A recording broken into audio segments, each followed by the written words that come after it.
ahora que está de moda el experimento como método técnico de investigación, de tener experimentos naturales con frecuencia, crisis económicas y financieras que nos han permitido ver en la realidad cómo reaccionábamos las mujeres adentro de los hogares con base en el trabajo no remunerado, con base en el trabajo remunerado, sobre quienes se apoyaba la recuperación luego de la crisis. Es decir, la interacción entre la austeridad, la deuda, el comercio internacional del que les hablaba ahorita. Es decir, yo creo que son esos experimentos naturales que debemos tener que vivir, porque mañana estamos haciendo, ¿no?, una experiencia de laica por un tratado de libre comercio con América Latina, y pasado mañana resulta que el proteccionismo hace, bueno, todo lo que nosotras y nosotros sabemos bien cómo es. ¿Por qué este panel y por qué en la universidad? Creo que el encuentro fue posible justamente porque lo pensamos como una construcción colectiva.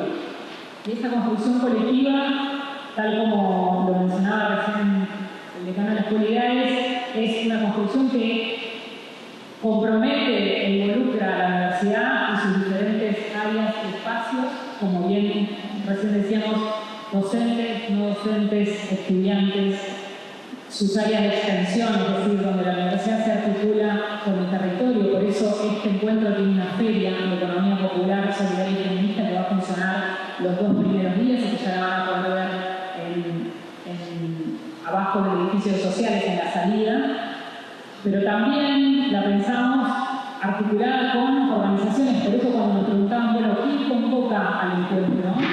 El encuentro lo convoca una red articulada en área de Gala que justamente viene hace años dialogando, construyendo, encontrándose en espacios, ¿no? Entonces, ustedes van a ver que en el programa van a poder conocer distintos espacios colectivos, grupos que vienen haciendo y pensando en torno a la economía feminista. Y en ese camino, digamos, teníamos que construir una comisión, digamos, una comisión de Buenos Aires, que es como una especie de, como la plurinacional, ¿no? En este caso nos tocaba acá en Buenos Aires. Y yo, en esa construcción, sentíamos que tenía que estar entramada con otras universidades y con otros espacios. Entonces la Comisión de Buenos Aires terminó siendo una comisión logística organizativa que refleja el escenario de la Escuela de Edades y de la UNSAM, pero también el afuera, digamos, otros espacios con los que dialogamos. Y yo, por eso sí quería agradecer especialmente a mis compañeras de la Comisión de Buenos Aires, a Alberto Bottini de la Universidad Nacional de Quilmes, a Rosa Cole, que estuvo también con ella en la Comisión de la Feria, a Vero Luis de la Cooperativa Madre Selva, a Sofía Malaguerra, que es estudiante aquí de la universidad, a Sofía y al equipo de feministas que nos acompañaron desde el minuto 0 y estuvieron ahí, y a mis compañeras de edades, Mariana Álvarez-Gross, Brenda Focá, Joana, a Juan del Centro, a Martín Hornes, porque son mis compañeros y compañeras de trabajo y tuvieron, sobre todo a Nahuel y a Carol, y que estuvieron al pie del cañón para armar esto. ¿Y por qué lo hicimos en la universidad? Porque la universidad es una usina de pensamiento crítico. Y la universidad también habla de que justamente somos quienes formamos parte de la universidad. Y cuando pensaba los paralelismos entre por qué atacan tanto a la universidad pública y por qué atacan tanto a los feminismos críticos. Bueno, porque justamente los feminismos críticos y la universidad pública son espacios donde lo que aflora justamente es el debate, el intercambio de ideas, la construcción de pensamiento crítico, la crítica en términos de escuchar a la otra, de respeto, de dialogar. Y eso también es justamente una de las cosas que más están buscando actualmente, el disentir, los matices, en encontrar las diferencias, en a pesar de las diferencias. Entonces, feminismo y universidad crítica hoy están seriamente bajo ataque, porque justamente son espacios que también son espacios de optimismo, para pensar otros horizontes posibles. Y esos horizontes posibles justamente son venir todos los días a estudiar, querer formarse, querer terminar una carrera, querer estudiar, querer construir con otros y otros, querer armar una feria y construir con el cooperativismo y la economía solidaria. Ese optimismo que nos moviliza y nos lleva a construir todos los días, a veces desde cero y a veces en escenarios muy críticos, bueno, es una de las razones por las cuales elegimos encontrarnos aquí. Y una de las cosas que pensábamos era, la economía feminista viene de larga construyendo y dialogando, es un campo que no ha tenido fronteras, ha traspasado el Atlántico, han dialogado al interior de la Yala, recorrieron, digamos, de alguna manera este ir y venir, este tráfico de teorías y de diálogos, y por eso pensábamos este panel de apertura como esa reconstrucción, esa genealogía, ¿no? Para compañeras que hoy están aquí, que vienen leyendo, que vienen haciendo economía, que justamente se acercan por ahí por primera vez a la economía feminista, o que vienen ya debatiendo con herramientas como, por ejemplo, nociones que fueron fundantes para nuestros escenarios de debate y de construcción. Yo crecí en la economía feminista eurocéntrica en la manera en que Cano lo describe, ¿no? Una colonialidad del saber, ¿no? Fuentes, pensamiento, Europa, todas las universidades, todo. Así yo conozco, sobre todo Facultad de Economía, tienen los mismos programas, las mismas historias que en Europa. Entonces, el pensamiento de ya computado por la universidad organizado, el pensamiento de aquí, con los fuentes, cuántos estudiantes van a hacer maestría o lo que sea en Europa, cuántos vienen, cuántos profesores vienen, ¿no? Con lo cual, ese eurocentrismo también se da en las universidades de la ciudad. Bien, entonces, bueno, voy a comenzar diciendo que la economía feminista, como tal, primeras discusiones ya más teóricas, comienzan a mediados del 19, aunque es posible que haya habido algo antes que no conocemos, ¿no? Porque, por ejemplo, yo he conocido en la escuela campesina, he conocido, por ejemplo, un poema de una mujer que habla ya de, bueno, está diciendo todo lo que no soporta ya del trabajo doméstico, que era de poesía, etc. Siglo VI antes de Cristo, ¿no? Con lo cual yo cuando se lo digo a mis alumnos digo, pero ¿cómo nos deprimamos? O sea, se van a seguir, ¿no? Los siglos, ¿no? Bien. A partir de ahí, el siglo XVIII, ya empiezan a haber, bueno, hay muchas luchas, ya sabemos, ¿no? Luchas obreras, etcétera, que están en la calle, empezando su momento. Pero las primeras ya, digamos, más teoría, empiezan a llegar en el siglo XIX. Y no por casualidad coincide con la primera ola del feminismo. Y esto estoy hablando de Europa porque no leí lo que están haciendo o han sido ya en el siglo XIX capitalismo. Aquí en Aviala, al final del siglo XVIII-XIX, las preocupaciones son otras, ¿no? Bien, entonces, esa primera, digamos, ya primera parte más teórica de la economía feminista, que no se llama así, por supuesto, son mujeres que están discutiendo con los grandes clásicos de economía, ¿no? Especialmente clásicos del siglo XIX, y ellos están debatiendo con ellos precisamente por la ceguera patriarcal histórica que están desarrollando. Porque eran hombres bastante más sensatos que los actuales, creo. Eran hombres que eran muy estudiosos para la clase media alta, por llamarlo de alguna manera, porque no podían dedicarse a estudiar. Y ellas también, porque si no, ni siquiera sabían leer ni escribir, ¿no? Porque no tenían experiencia. Bueno, con lo cual, ellas están discutiendo, porque hay artículos muy bonitos, que no voy a entrar en ellos, no tenemos tiempo, pero muy bonitos de cómo están debatiendo con ellos, ¿no? Ellos, por ejemplo, ellas estaban peleando por el derecho a salir al mercado laboral. Y entonces, a ver, una cosa muy clasista, porque las mujeres obreras estaban de toda la vida, ¿no? Pero entonces ellos les decían, ¿y para qué quieren salir a trabajar? Y yo decía, vaya pregunta, ¿no? Para mantenernos nosotros y nuestros hijos, vaya tontería que me estás preguntando. Y así hay muchas cosas bonitas e interesantes de lo que escriben estas mujeres. A partir de ahí, yo diría, después ya saltamos, por decirlo así, a mediados del siglo XX. ¿Por qué saltamos? Porque la primera mitad del siglo XX Europa está muy belicista, es decir, son las dos guerras mundiales, la Revolución Rusa, etc. Por eso tiene medio siglo movido Europa y se ralentiza todas las discusiones más históricas. Pero ya a mediados del siglo XX, ya la Segunda Guerra ha terminado, y entonces vuelve a surgir con fuerza pensamiento marxista, pensamiento feminista. Y hay aquí discusiones interesantes. Dentro del feminismo en ese momento ya surge la palabra, el concepto de género y de patriarcado.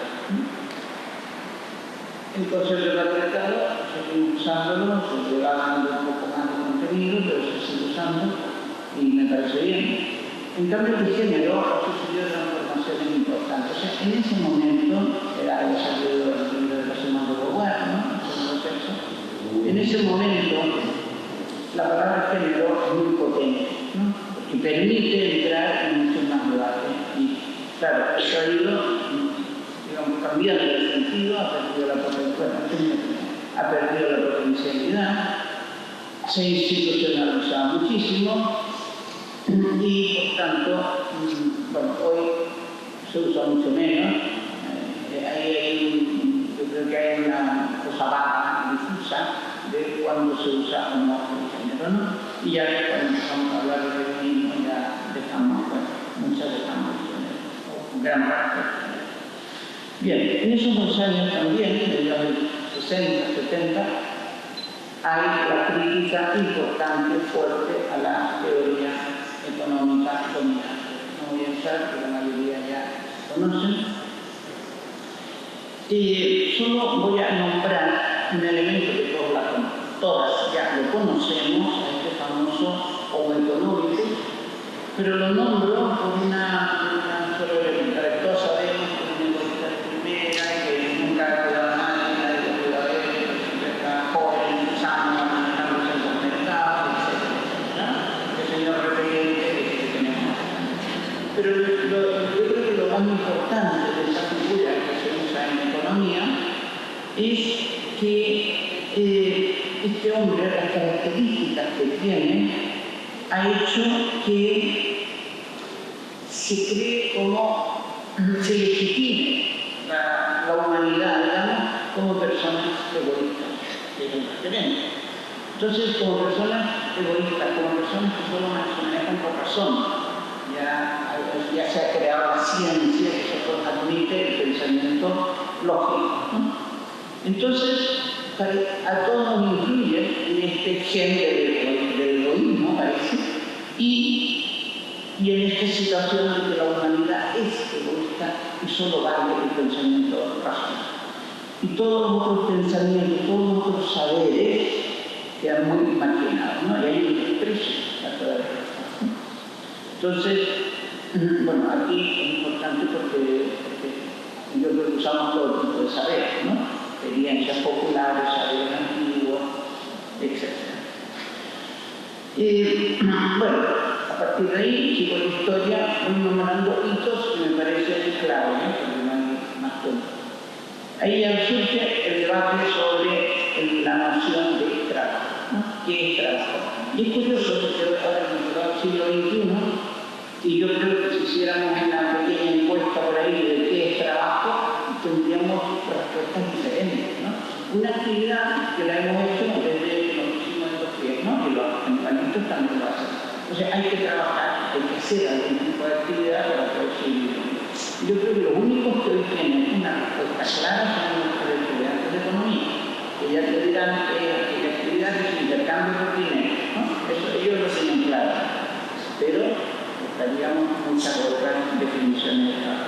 Bien, aquí surge lo que se llamó el debate del trabajo doméstico, que es un debate marxista-feminista, y este debate fue muy academicista, teórico, muy duro, ¿no?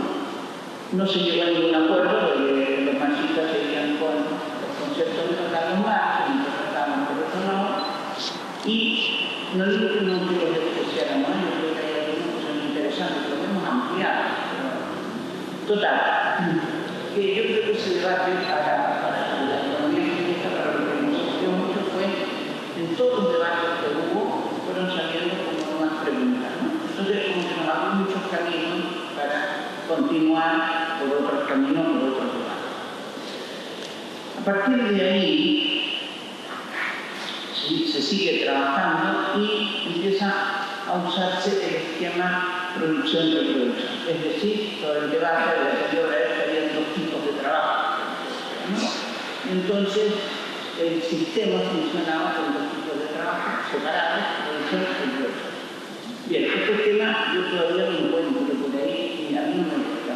No me gusta porque Carlos Kahneman ya nos había explicado que cuando hablamos de dicotomía, nunca es neutro la clasificación de esa dicotomía. Siempre hay una que es la dominante y la otra que es la dominada.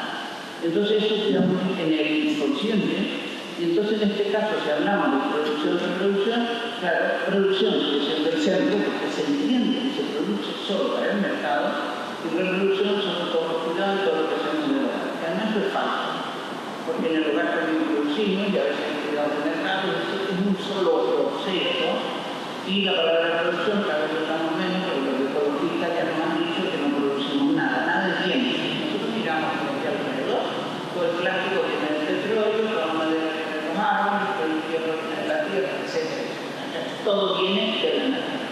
Y entonces, en ese proceso, lo que hacemos es transformar, y en esa transformación destruimos, por lo cual producimos o no producimos nada, ¿no? Entonces, cada vez intentamos usar menos palabras, pero tampoco hay otra más o menos que diga. Pero bueno, entonces, a partir de aquí, hablando de trabajo doméstico, que era el planchar, el lavar, el cocinar, etc., de repente empezamos a ver que había muchos elementos subjetivos ahí, de emoción. Entonces surge el término de trabajo de cuidados, o cuidados en sí, que no es una buena traducción del que surge en Inglaterra, pero es la que tenemos y ya está muy generalizada, no la vamos a cambiar. Y con esto surgió este lema, que todavía sigue siendo útil y válido, que a mí me parece estupendo, son cuatro palabras de lo personal y político. Claro, todo esto que estaba sucediendo en los hogares se marginaba porque era personal, era político, era familiar. Eso la economía no le tocaba, ¿no? La economía estaba aquí y todo lo demás estaba por acá. Entonces, lo personal y político, sacar los cuidados al mercado, sacar la violencia al mercado, etc., al mundo público político, y que se discuta ahí. Pero algo hemos logrado. Pero fijémonos, por ejemplo, que el trabajo de mercado se discute, sus normas se discuten en los congresos, en los diputados, o sea, se discute, por ejemplo, la jornada laboral, ¿no? Si son 44, 40, lo que sea. Se discute el salario mínimo, etc. En el trabajo doméstico de verano no se discute nada, ¿no? Si es más o menos jardines, si esto va, pero la presión que estamos haciendo, si no, nada. Es decir, todavía queda mucho que se sigue considerando personal, ¿no? La violencia empieza a salir, pero también se sigue sufriendo muchísima violencia en el hogar. Bien. Claro, con todo este tiempo que ya se está trabajando, pues empiezan a surgir distintas economías feministas. Voy a hablar muy rápidamente de dos. Porque alguien dice, entonces, porque se discute mucho y se separa mucho nada más eso. O sea, el tema es que cuando un pensamiento llega a ser pensamiento único, ahí perdió toda su potencialidad. Ya está fijo, todos tenemos que hacer ahí, ¿no? Que el drama en muchos partidos. Pero cuando no es pensamiento único, sigue con mucha fuerza, sigue con debate, sigue siempre pensando cosas, ¿no? Pero claro, hay algunos principios que empiezan a ser diferentes de lo que pasa en toda la humanidad. Entonces solo voy a nombrar rápidamente a la gran diferencia que ha habido entre el género y economía feminista, si quieren, de la ruptura, ¿no? Y yo creo que todas las que estamos aquí más o menos nos identificamos en esta, ¿no? Entonces, género y economía básicamente, lo digo muy rápido, habría que hablar un poco más, es muy institucional y busca, plantea la igualdad entre mujeres y hombres, ¿no? Claro, una igualdad que, por una parte, personalmente creo que no queremos ser iguales a los hombres, ¿no? O sea, no nos gustan ni sus principios, ni sus formas, ni su patriarcado, ni su violencia, nada. Pero, en el fondo, es una institucionalidad que persigue eso, pero sin entrar a discutir el modelo completo, el sistema completo, ¿no? Con todas las enormes desigualdades que hay. Y por tanto es imposible, o sea, ya por definición, es imposible lograr esa igualdad, digamos, en el patriarcado, que se elimine el patriarcado, pero que sigan existiendo las otras desigualdades. Eso no tiene sentido, o sea, eso no se va a lograr nunca, ¿no? Están todas ya tan entrelazadas en un solo sistema. Por tanto, bueno, es mantener el sistema, pero con un poco mayor de igualdad, ¿no? La economía feminista, ya me lo he encargado de todo en una frase en el título, ¿no?, del libro, dice que el feminismo es el deseo de cambiarlo todo, ¿no? Viene siendo eso, o sea, no sabemos que no podemos cambiar lo que nos interesa cambiar, que cambiarlo todo sin cambiar el sistema, es decir, que se rompa absolutamente todas las desigualdades, ¿no? Y ahí en este caso, bueno, ya también conocen, yo también fue la que la puse la primera vez en un escrito de Donna Haraway, cuando él empieza a estudiar todas las desigualdades que hay. Entonces fue cuando dijo, uff, qué cosa más escandalosa, ¿no? O sea, todas las desigualdades que hay. Entonces ahí, ella, claro, la economía feminista, esta ruptura, somos anticapitalistas, antipatriarcales, anticolonialistas, respetuosas, ecologistas, respetuosas con la naturaleza. Cada una de estos ejes te da una desigualdad. Y entonces no es lo mismo hablar de una cosa que hablar de todo. Están tan entrelazadas, entonces esta es la cosa escandalosa, ¿no? Bueno.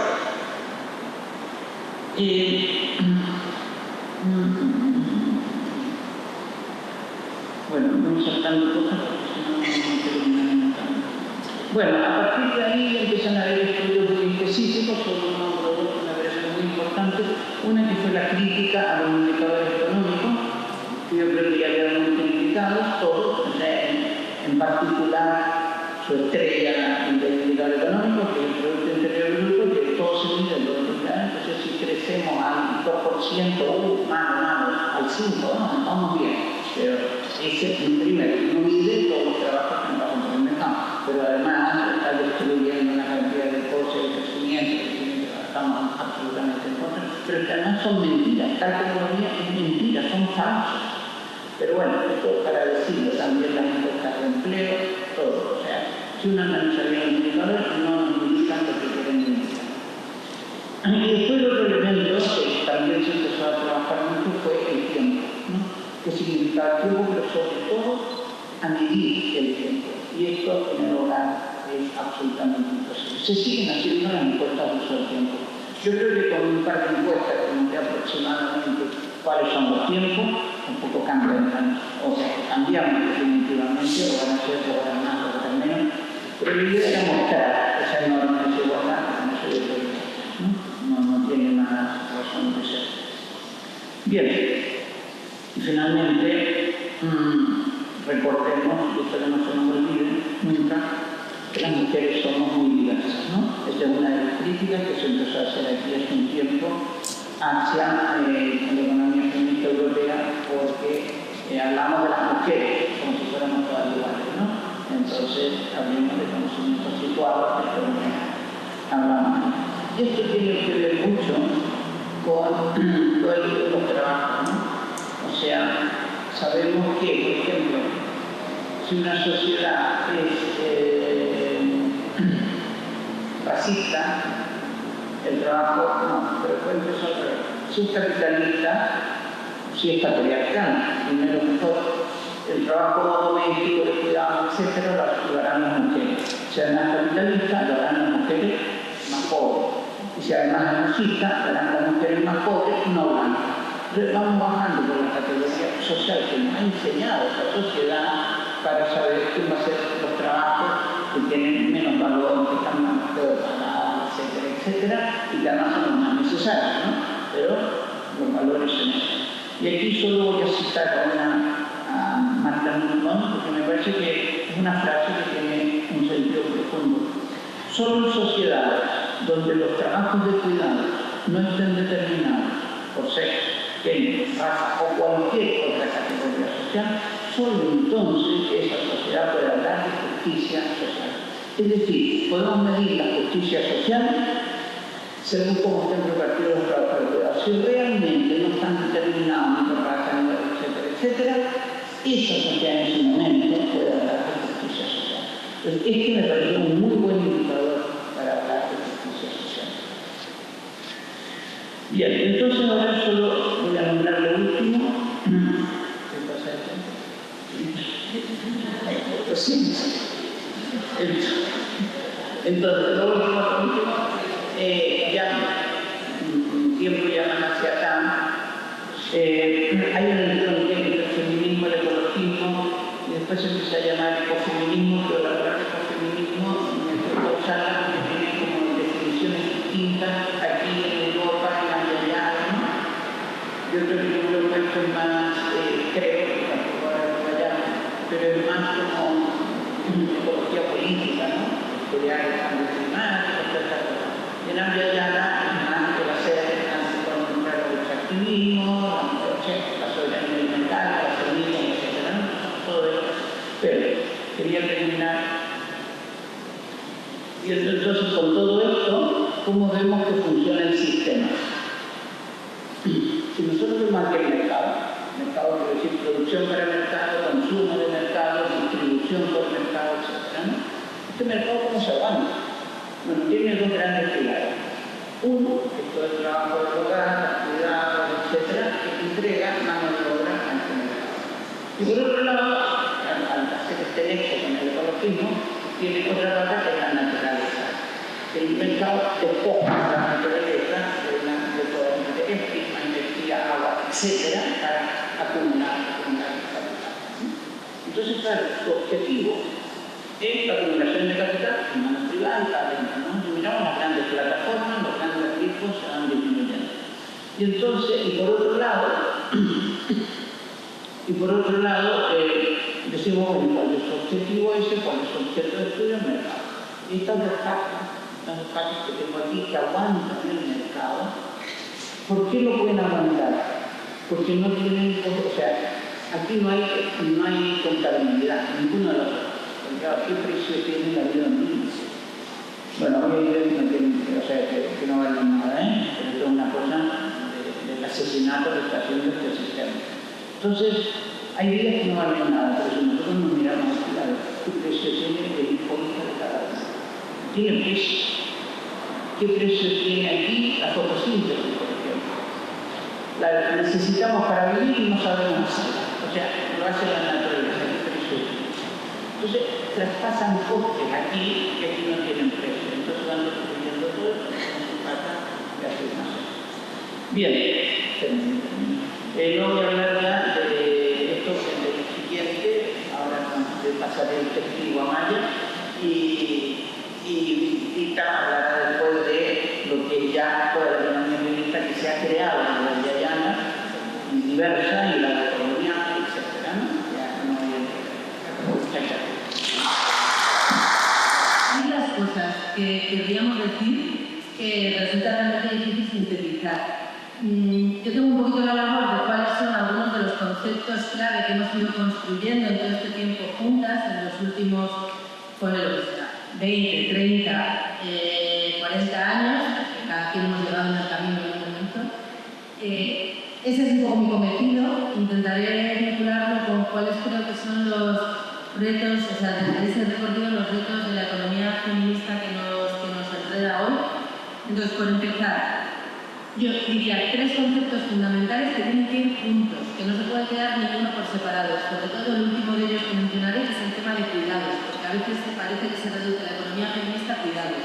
Y es un elemento clave, pero la economía feminista plantea más cosas, sobre todo los cuidados en un marco más amplio. Entonces, 3 conceptos clave: sostenibilidad de la vida, conflicto capital-vida y cuidados.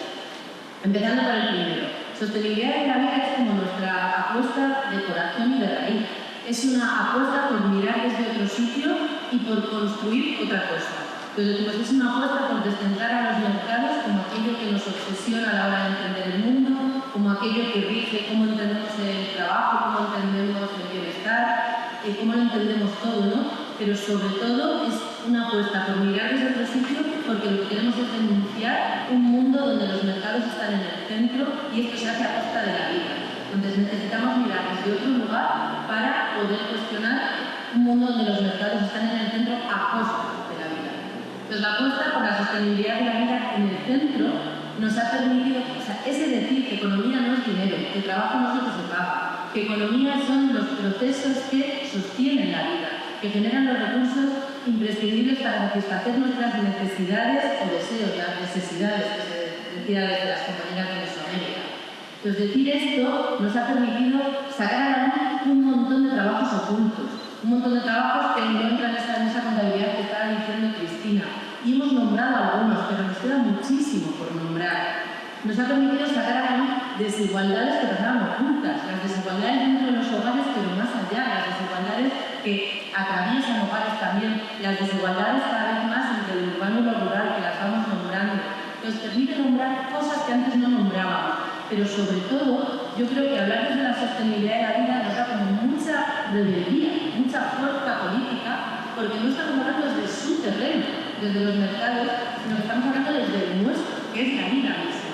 Y desde aquí nos da, yo creo que una compañera, Micaela, nos da mucha capacidad de ver lo que los mercados no ven, o lo que nos tapan con los indicadores, los números y los procesos de mercado. Entonces nos da capacidad, por ejemplo, para hablar de crisis cuando el resto no habla de crisis.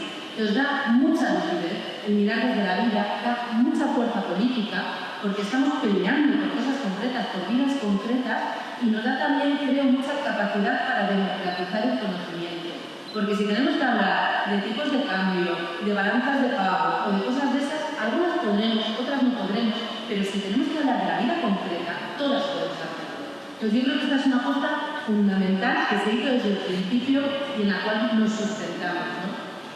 Y hablamos de sostenibilidad de la vida, porque al final lo que queremos decir es que la vida no es por casualidad, ni por arte de magia, ni por intervención divina, que la vida es porque la hacemos posible. Porque la vida es una posibilidad, no es una certeza. La vida es vulnerable, decimos, y para que la vida sea, hay que hacerse cargo de ella. Y eso es la economía. Entonces, esta idea de vulnerabilidad la hemos vinculado y decimos, la única manera de hacernos cargo de la vida vulnerable es junto al resto, en interdependencia con las demás y en ecodependencia, en el marco de un planeta vivo.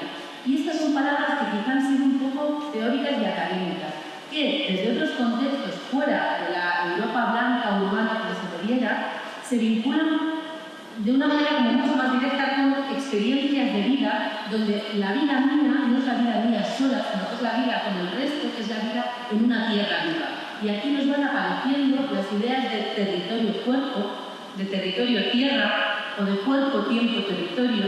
Yo todavía no sé muy bien cuál, si tiene que haber algo, si quedará al final como patrimonio común uno de estos conceptos, o si seguirán bailando todos, esto de territorio, cuerpo, tierra, tiempo, pero desde luego por aquí está viniendo como una gran oleada que nos lleva a pensar la economía feminista desde otro sitio que tiene mucho más que ver con el transformarnos desde dentro y no tanto pensar el mundo desde fuera. No sé si... Bueno, luego podemos hablar. Entonces, primer concepto, sostenibilidad de la vida. El segundo, cuando miramos desde acá, ¿qué es lo que vemos? Un mundo donde la vida en absoluto está el sostener la vida, el hacerse cargo de la vida vulnerable, en absoluto es el eje vertebrador del sistema. Y desde ahí lo que hemos denunciado es que es justo al contrario, que el sistema hace negocio sobre la explotación de lo vivo, de las vidas humanas, de la vida de la tierra, de la vida de los montes, del agua, de lo vivo en su conjunto. Y de esto hemos dicho que es un conflicto del capital con el trabajo, pero más allá es del capital con todos los trabajos, los que se pagan y los que no, es un conflicto con la vida en un sentido más amplio. Y esta denuncia del conflicto capital-vida coloca a la economía feminista, a diferencia de la economía del género, en una posición claramente anticapitalista, entendiendo el capitalismo como ese entramado de sistemas de opresión, como esa cosa escandalosa. Entonces, tiene una raigambre política antisistema muy fuerte desde el principio. Ojo, que la idea de conflicto capital-vida también hemos ido viendo claramente que no significa que el conflicto con todas las vidas concretas sea igual. Por un lado, decimos que es un conflicto clarísimo con la vida del planeta, con el conjunto de lo vivo en la Pachamama, en la Malura, como cada quien lo llamemos. Pero luego, en su aterrizaje en las vidas con 5 minutos, madre de Dios. Entonces, el conflicto capital-vida se aterriza de maneras muy desiguales y necesitamos ver de qué maneras desiguales se aterriza para construirlo como un problema común. Porque si no, vamos a nombrarlo como un problema común negando las desigualdades que nos atraviesan y aquí no vamos a ver. En segundo lugar, hemos visto que el conflicto capital-vida no significa decir que en el capital no haya vida, como decía Fernanda ayer, sino que el capitalismo construye regímenes de vida que son súper tóxicos con la vida. Esa idea de lo económico que decía Cristina antes. Tercer concepto, la idea de cuidados. La idea de cuidados ha sido muy potente para poder nombrar toda esa dimensión invisibilizada que está sosteniendo un sistema construido en torno a la lógica de acumulación, como comentaba Cristina. Pero cuidado con los cuidados, porque a día de hoy quizá tenemos la palabra un poco hipertrofiada o la usamos para nombrar demasiadas cosas que son distintas. Aquí, estos días, ayer ya estuvimos hablando de esto, pero diría, al menos tenemos que distinguir los cuidados que nos gustan, los que queremos poner en el centro, cuidados piratas, que se llamaban ayer rebeldes, y los que no nos gustan nada, que son aquellos con los que queremos acabar, porque son los que están sosteniendo el mismo sistema. Como dirían las compañeras, sin nosotras no se mueve el mundo, pero ¿qué mundo estamos moviendo? O sea, desde esa fuerza de sostener el mundo, saber que queremos construir un mundo distinto. Estos serían 3 conceptos clave y yo quería terminar diciendo, necesitamos una economía feminista que sea herramienta de lucha, como dicen las compañeras de la SOC, que sea una herramienta que nos active. Y para que sea una herramienta de lucha, la economía feminista tiene que lograr conjugar teoría y práctica.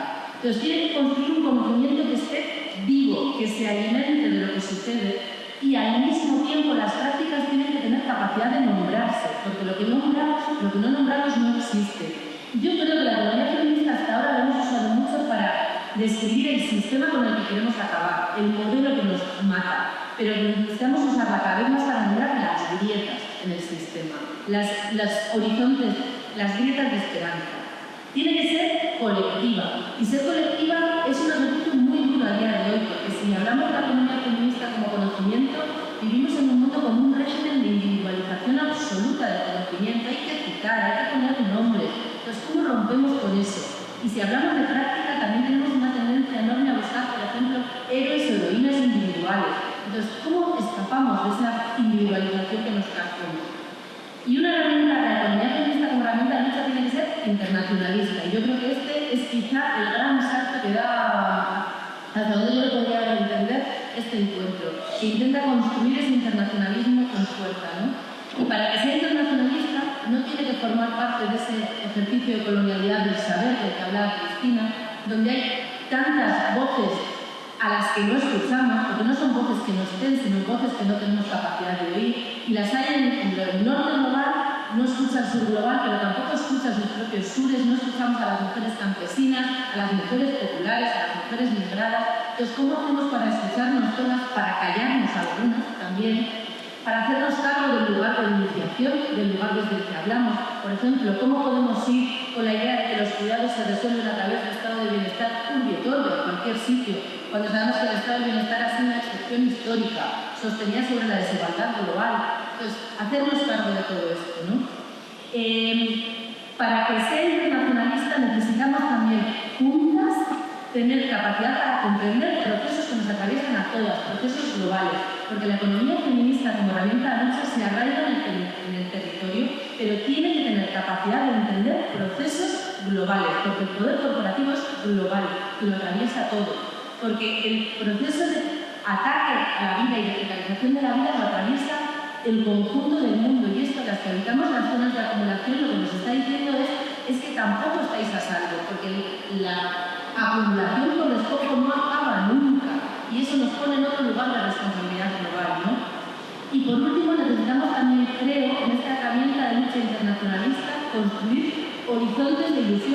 compartidos. Horizontes de ilusión no significa que tengamos recetas cerradas, que tengamos súper definido el lugar de llegada.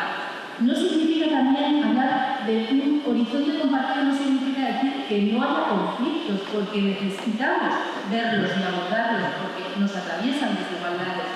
No significa hablar de horizontes, tampoco significa hablar solo del futuro, sino también de ahora. Pero sí significa decir que necesitamos un algo que nos pueda movilizar, que nos pueda aunar, que nos pueda construir una emoción compartida, que nos pueda activar en esa lucha en defensa de la vida. Porque vivimos un momento de un ataque durísimo a la vida, donde hay ataques directos de muerte, donde hay ataques que significan malvivir, donde hay ataques que significan dolor y sufrimiento. Entonces, en un momento de un ataque muy duro a lo vivo, en el sentido más global y más planetario, necesitamos un horizonte compartido y aquí utilizo palabras que no vienen del norte global precisamente, de reconstruir la trama de la vida, el entramado de la vida, porque lo hemos roto tanto en el sentido de cómo estamos por dentro, estamos absolutamente desarraigadas, muchas de nosotras, y lo hemos roto en el sentido de que no tenemos lo vivo como aquello que nos vertebra y nos une. Entonces, ¿cómo podemos retejer juntas la trama de la vida y qué papel puede tener una economía feminista internacionalista como herramienta de lucha? En este proceso yo creo que es como uno de los grandes elementos que nos va a atravesar en los días que siguen. Gracias. Parte de un movimiento de mujeres y feministas de Mesoamérica que se llama Mesoamericanas en Resistencia por una Vida Digna, y que dentro de nuestra genealogía como mesoamericanas pues tenemos unas ñañas, unas mentoras, y entre esas mentoras está Maya, que me la encontré por ahí, haciendo una búsqueda, me encontré un artículo que ella escribió, me parece una experiencia en Colombia, que me encontré de repente con un concepto tan diferente que era el concepto de la ciudadanía. Entonces yo quiero honrar aquí a Maya por lo que ha significado para las mesoamericanas como posibilidad.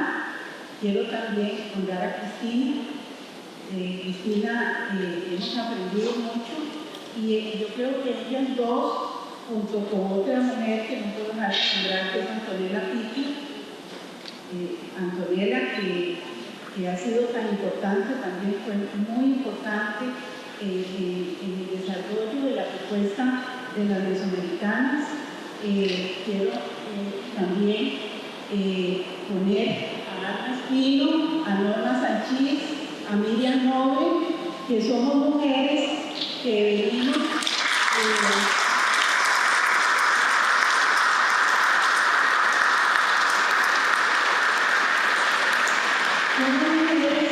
de un linaje de mujeres feministas que tenemos muchos años de estar en esta región luchando contra el libre comercio. Digamos, con Alma y con Norma y con las compañeras de la marcha, nos encontramos hace muchos soles y muchas lunas, cuando no teníamos los hilos de plata en la cabeza. Nos encontramos en las luchas, en los espacios mixtos, en la lucha contra el alcohol. Y yo, igual que Corina, que la veo ahí también con sus hilos de plata, o sea, son compañeras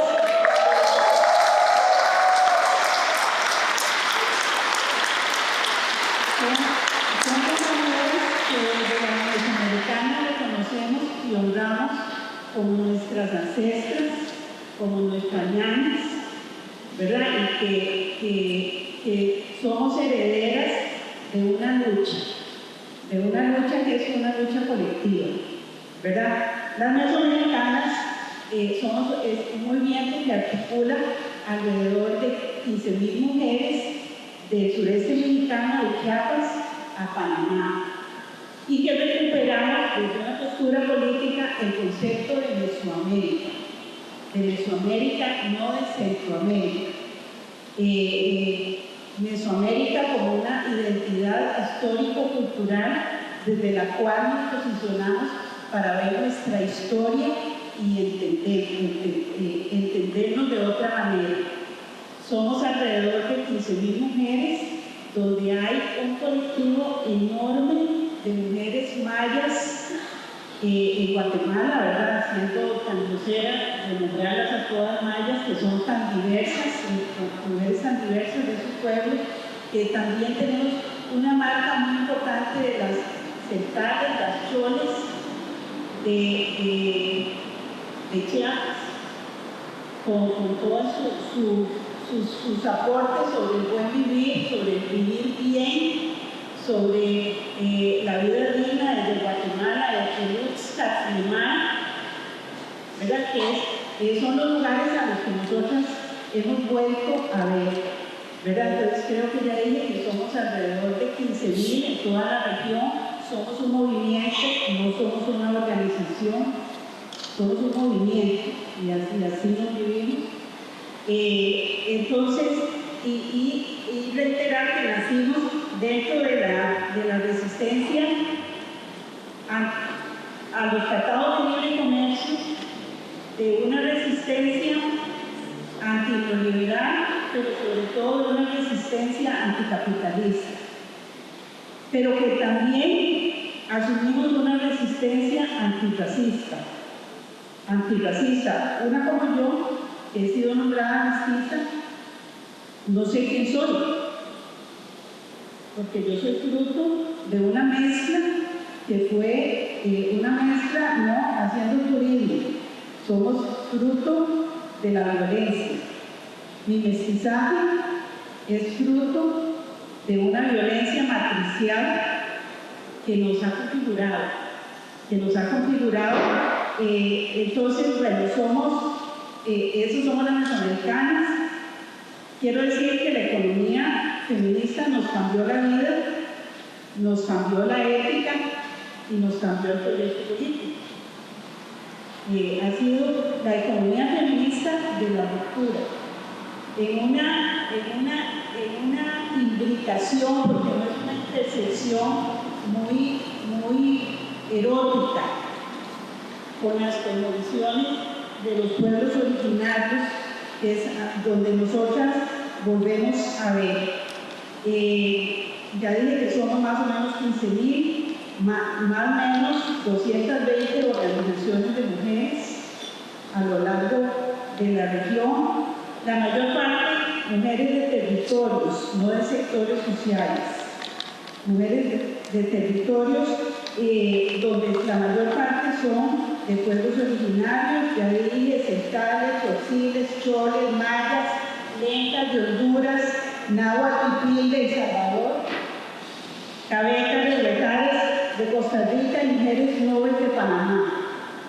Son la mayoría de las mesoamericanas, son mujeres de pueblos originarios, mujeres de territorios rurales, urbanos y mujeres del mar, mujeres de las costas, de pescadoras artesanales.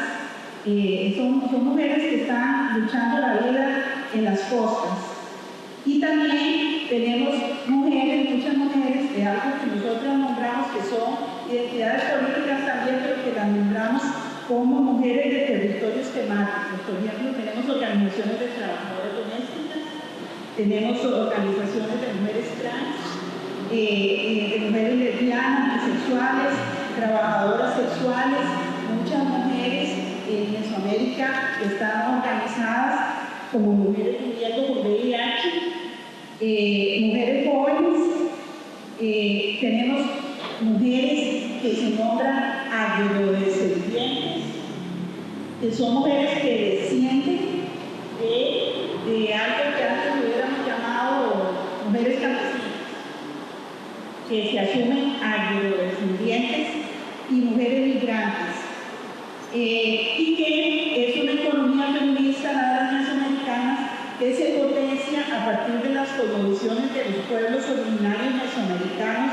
y de Abya Yala, y que mantiene la vigencia en la medida en que las mesoamericanas mantenemos un arraigo territorial y una acción de resistencia, pero sobre todo una acción de existencia, que es tal vez lo más transgresor de lo que hacemos. Haber hecho la decisión política y ética de existir, no solo de existir, sino de reexistir, ¿verdad?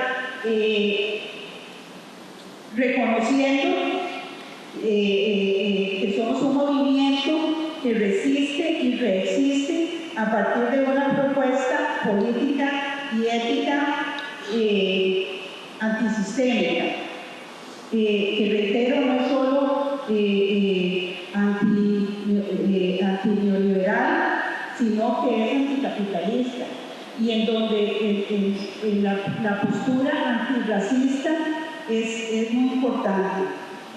Nacimos dentro de la resistencia social cuando andábamos en los espacios mixtos con los machos. Cuando andábamos en esos espacios mixtos, nacimos dentro de la resistencia social al libre comercio. En esos espacios que tenían posturas antineoliberales y anticapitalistas, pero no necesariamente suscribían apuestas antipatriarcales y antirracistas.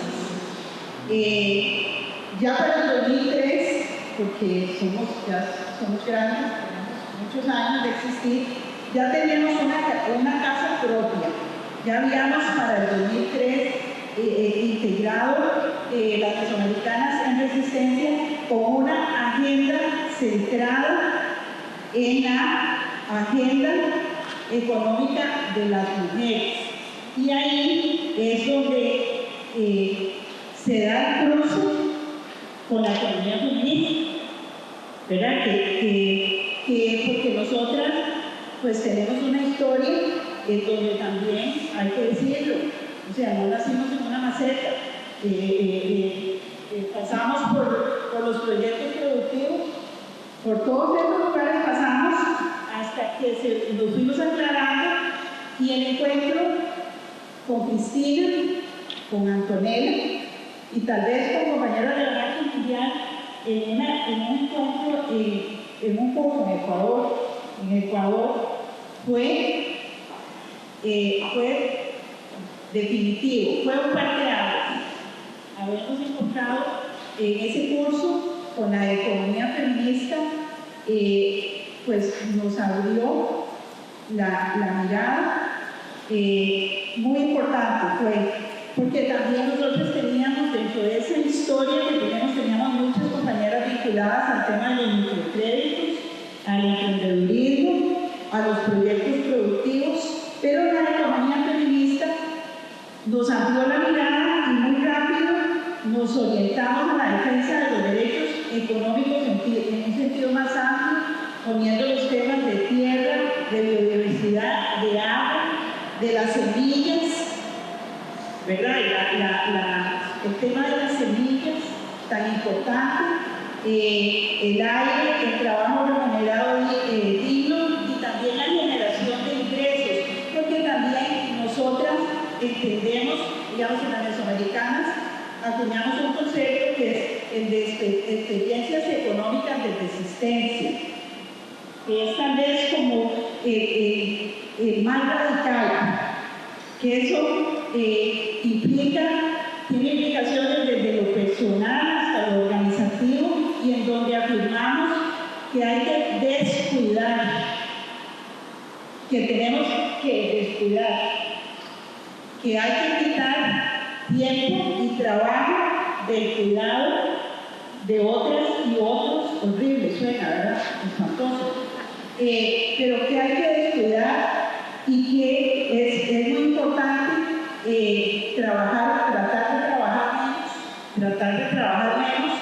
Entonces, hay un proceso en donde nosotros logramos visualizar lo que llamamos experiencias económicas de resistencia, con un concepto de lo económico más amplio, y tenemos también iniciativas de generación de ingresos. No le llamamos microempresas, o sea, no usamos esas le llamamos iniciativas de generación de ingresos, que es lo que las compañeras tienen que hacer para hacer la gestión de su vida, porque tenemos la vida puesta en el mercado, a pesar de que hay avances en términos de la producción y, bueno, en muchos campos. Ya casi voy a terminar. Les quiero decir que no lograron, que lo tengo aquí conmigo, pero no aquí, que tal vez, pues que lo más sexy de esto que hemos hecho es que tenemos una propuesta de formación, que es una propuesta de información muy potente, está publicada, que se ha hecho también en el Estado español, digamos, en una relación con la cooperación que trascendió los euros, y se está haciendo en el Estado español, pero que tal vez es una de las cosas más potentes que tenemos. Un proceso de formación que tiene 5 módulos, que está todo escrito con todos los instrumentos, con un proceso colectivo de creación de instrumentos para trabajar estos temas y bueno, pues agradecer esta historia. A mí también en lo personal me cambió la vida, puramente personal. Me pasó por la mitad de la cama, me cambió la vida, entonces yo la verdad es que tengo, y a nombre de mis compañeras, tenemos un agradecimiento muy grande con las ñañas, con Amaya, con Cristina y con todas ustedes que mencioné, que están en nuestra memoria y en nuestro corazón. Muchas gracias. Cuánto hemos crecido. Agradecer, saludar, y voy a tratar de evitar reiteraciones, pero sí decir desde dónde voy a hablar, porque eso puede ayudar a explicar cualquier recorrido que voy a hacer y lo sé fácil de poner. Bueno, yo soy economista, he sido académica, militante política, militante social, he compartido espacios, como se han dicho acá, en Uruguay y en la región. Y quiero decir que, más que es una casualidad, pero mi primera lectura feminista eran de compañeras de Guaymas y compañeras que estaban en Nicaragua en la revolución. Así que uno va como acercándose a esa mirada desde lugares bastante diversos.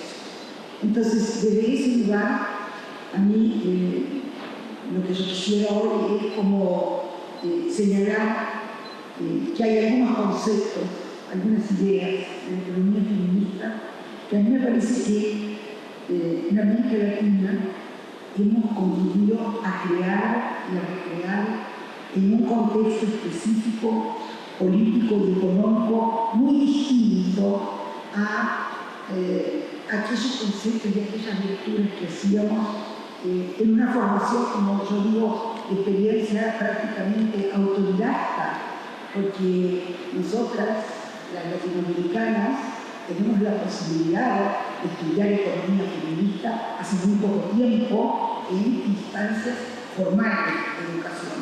Entonces, autodidacta que hemos ido aprendiendo en un intercambio con las organizaciones sociales, en esto que Amaya hablaba, teoría y práctica, con otras disciplinas. Hoy venimos para acá hablando de la importancia de la sociología en América Latina para empezar a entender el mercado laboral, el trabajo, el empleo. Entonces, en ese intercambio que ha sido más fértil que lo que a veces hemos podido desarrollar adentro de la academia, que todavía sigue siendo bastante estrecha, y que nos ha permitido ese recorrido encontrar un derrotero de la economía feminista en nuestra región que creo que nos permite no solo entender la situación de las mujeres, de las disidencias, de los colectivos discriminados y segregados, nos ayuda a entender, a interpretar y por lo tanto yo creo que a tratar de planificar la realidad que nos rodea. esa ida y vuelta me parece muy importante. En particular, la idea de la existencia de relaciones sociales de género desde una perspectiva feminista ha sido extraordinariamente importante en nuestra región para poder analizar de manera más amplia y más compleja las relaciones de poder. Sabemos que las desigualdades en América Latina, aquí se ha dicho, son diversas, se asientan en diferentes relaciones sociales que vienen desde la colonización hasta el presente, que tienen bases en la economía, en la política, en la cultura, en la religión. Entonces, ha sido muy importante, y sobre todo ha sido muy importante, porque este concepto de relaciones sociales de poder, de desigualdad, lo hemos ido analizando e interpretando en el marco de la resistencia al autoritarismo, la resistencia a las dictaduras, en la recuperación de las democracias, y en estas democracias permanentemente amenazadas, estamos siempre en una situación en disputa. Nunca la terminamos de conquistar. Ya no hablamos de la democracia en ese fondo, no, la democracia formalita, esta que se supone que debería estar súper consolidada. Entonces, me parece que ese es como algo muy importante desde el feminismo y que también ha sido un aporte para nuestro análisis como economistas feministas o dentro de la economía feminista. En segundo lugar, me interesaría decir que uno de los temas o los tópicos, como señalaba en los artículos, que ha sido más difícil para uno, por lo menos, de incorporar en nuestro discurso, nuestro análisis, ha sido esta relación entre desigualdad de género, entre feminismo y macroeconomía. Porque es difícil, ¿no? Porque a veces es difícil entender la macro, porque no saben las cosas como las que se mencionaban acá.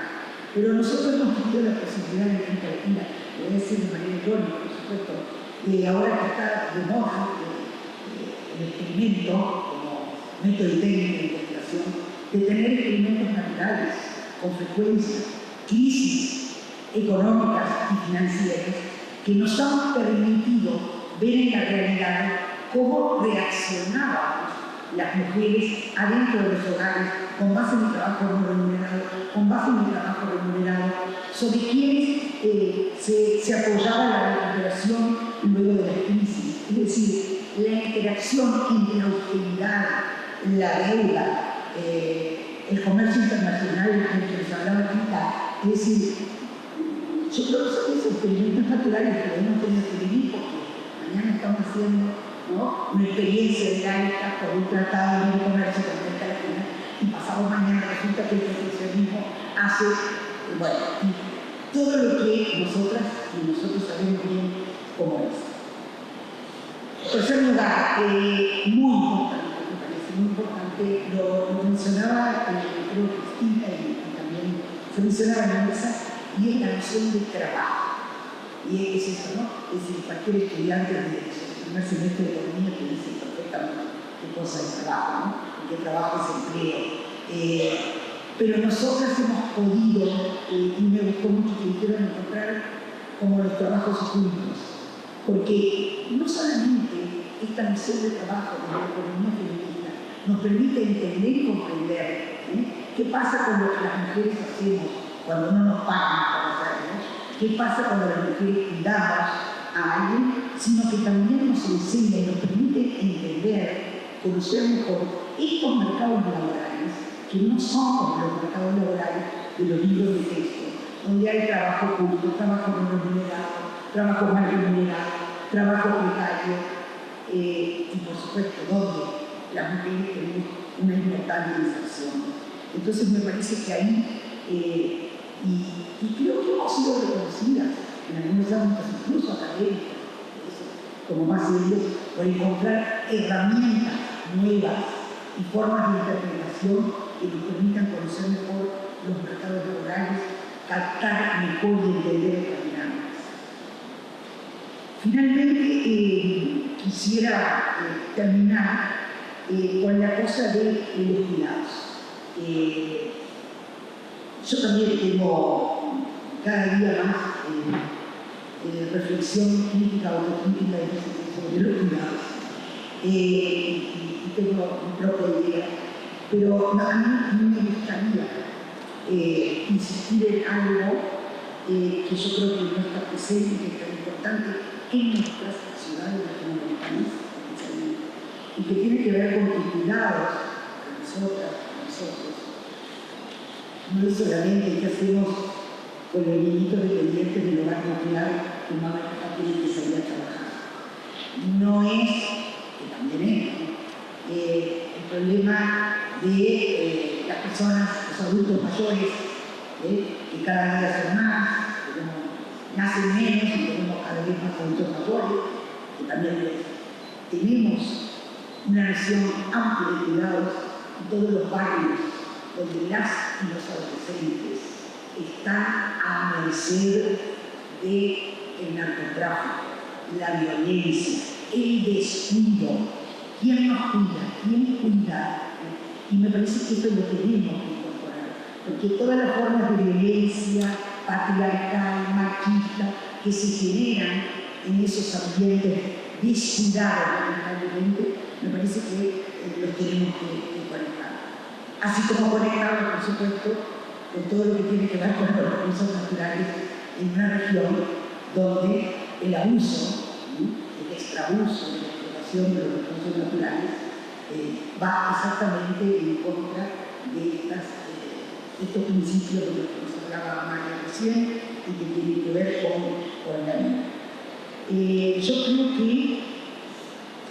toda esta, yo no sé si creación, pero toda esta recreación de ideas, toda esta reflexión conjunta, incluso como decía Tita, en ámbitos mixtos, de valores mujeres, en ámbitos políticos, etcétera, en América Latina, toda la realidad que nos estuvo rodeando, al menos en las últimas 3 décadas, yo creo que nos permitieron parir un feminismo que tiene un reflejo muy importante aquí en Argentina, pero que yo creo que es un feminismo insurgente, absolutamente insurgente, aliado de la economía feminista y bueno, y llegamos hasta acá.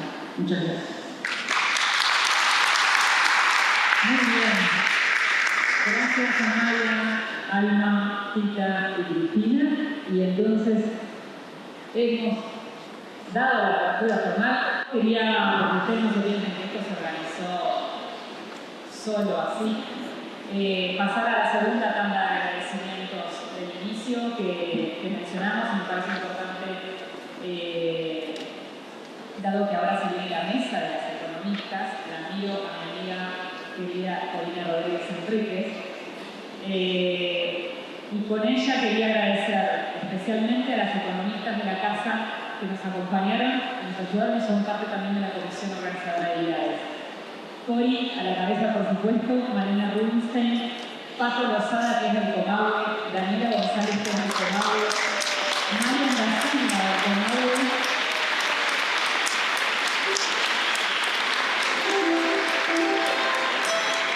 Flor Piso, muy Julia, y Carlos Campanale, que es de aquí, y la amamos también, nos ayudó tantísimo. Y Ruth Meboy, gracias por todos sus aportes, a las organizaciones amigas que nos acompañaron y que también hicieron posible que nos podamos trasladar, llegar hasta aquí, principalmente al Observatorio de la Guerra de la Globalización, la INEP, la veo por ahí, a Débora de Antonio, agradecer muchísimo a Dinos, a la CHES, a la FEX y a REAS, Red de Redes. Gracias por todo.